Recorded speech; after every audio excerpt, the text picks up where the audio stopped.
Kentucky lawmakers left the state capitol last night, wrapping up this year's legislative session. The session ended with a new two-year spending plan and hundreds of new laws. And Democrats, though, claim the new budget falls short. Republicans counter they are being careful yet making wise investments. WKYT's Phil Pendleton has more on what was said the day after the session ended.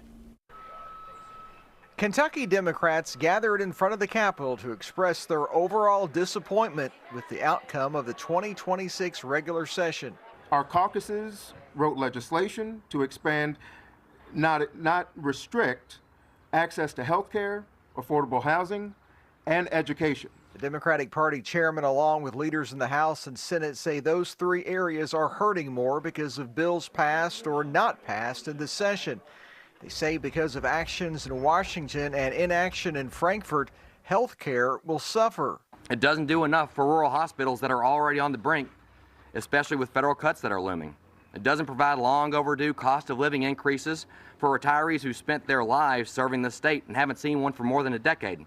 This is a big election year. A lot of people will be going to the polls this May and again in November to elect offices in the local, state, and federal levels. And Democrats say they believe they have momentum based on what took place this past year's session.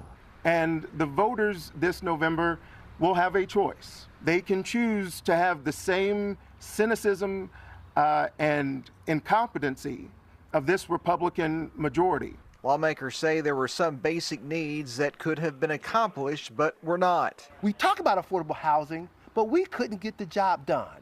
So you want to know what I think the biggest missed opportunity was? It was just that. Unless lawmakers are called back for a special session, they will not vote on new laws until next January. In Frankfort, Phil Pendleton, WKYT.